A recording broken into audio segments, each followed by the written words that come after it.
السلام علیکم ورحمۃ اللہ وبرکاتہ۔ بھائی کا سوال ہے کہ ماہ رمضان کے روزے کون سا مریض چھوڑ سکتا ہے، کس مریض کے لیے اجازت ہے، اور مرض کتنا ہو تو روزے چھوڑے جا سکتے ہیں؟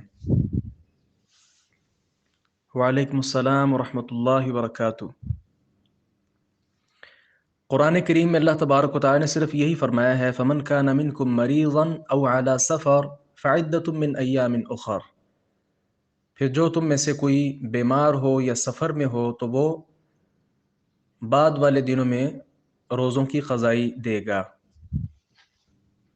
یہاں اللہ تبارک و تعالی نے مرض کی نوعیت بیان نہیں کی اور اس کی شدت بھی بیان نہیں کی، بلکہ مرض کا لفظ بولا ہے کہ جو مرض میں مبتلا ہے، مریض ہے، وہ روزہ چھوڑ سکتا ہے اور بعد میں اس کی قضائی وہ دے گا۔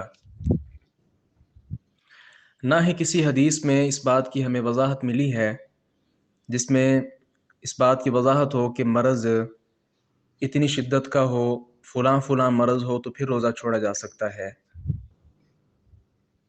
اور نہ شریعت اسلامیہ نے اطباء اور ڈاکٹر حضرات کی جو تجاویز ہیں ان کا خیال کیا ہے۔ ہمارے ہاں اداروں میں بسا اوقات چھٹی کرنی ہو تو وہاں اپلیکیشن کے ساتھ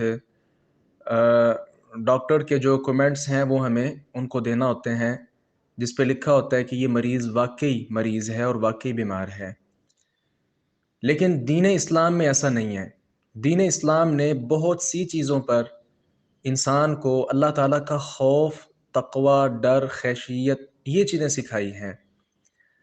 تو ہر انسان اپنی کیفیت خود جانتا ہے کہ میں کتنا بیمار ہوں۔ اسی کا دوسرا نام تقوی ہے۔ وہ اللہ تعالیٰ نے یہ ساری چیز انسان پر رکھی ہے کہ وہ کتنا بیمار ہے یا نہیں، اس کا اندازہ انسان کو خود ہی ہو جانا چاہیے۔ تو یہ چیز اللہ تبارک و تعالیٰ، اور ویسے بھی روزہ الصوم لی وانا اجزی بہ، اللہ تعالیٰ نے فرمایا کہ روزہ میرے لیے ہے اور اس کا بدلہ بھی میں دیتا ہوں۔ اس لیے ہم اس بارے میں جب شریعت اسلامیہ نے کوئی پابندی عائد نہیں کی تو ہم بھی پابندی نہیں لگا سکتے کہ فلاں مرض والا روزہ چھوڑ سکتا ہے، یا مرض کی نوعیت یا اس کی شدت اس قدر ہو تو پھر روزہ چھوڑا جائے، وگرنہ نہ چھوڑا جائے۔ ایسی بات ہم اپنی طرف سے نہیں کہہ سکتے، کیونکہ قرآن و سنت میں ایسی بات کہیں موجود نہیں ہے۔ تو بس جو بھی مریض ہے اس کے لیے اجازت موجود ہے، خواہ وہ اجازت پر، رخصت پر عمل کرے یا نہ کرے۔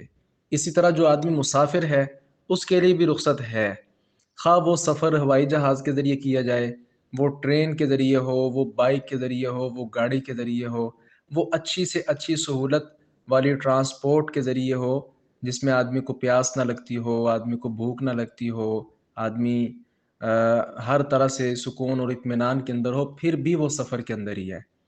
لہذا پرسکون سفر کے اندر بھی اگر کوئی روزہ چھوڑنا چاہے تو چھوڑ سکتا ہے، اس کے لیے اجازت جب قرآن کریم میں موجود ہے تو ہم حد کیوں لگائیں بھی کہ اگر آپ کا اتنا سفر ہے کہ آپ کو پیاس لگ رہی ہے، بار بار شدت کے ساتھ آپ کو بھوک لگ رہی، پھر آپ روزہ چھوڑ سکتے ہیں وگرنہ نہیں، یہ باتیں ہم کہہ ہی نہیں سکتے، کیونکہ اس کے متعلق قرآن کریم اور احادیث رسول صلی اللہ علیہ وسلم میں کہیں بھی وضاحت نہیں ہے، بلکہ یہ فیصلہ اللہ تعالیٰ نے انسان کے اوپر چھوڑا ہے کہ وہ اس کو دیکھے اور کیسے وہ اس سے اجازت جو ہے وہ لیتا ہے، اجازت لیتا ہے یا یعنی رخصت ہے یا عزیمت پر عمل کرتا ہے، یہ انسان کا معاملہ ہے۔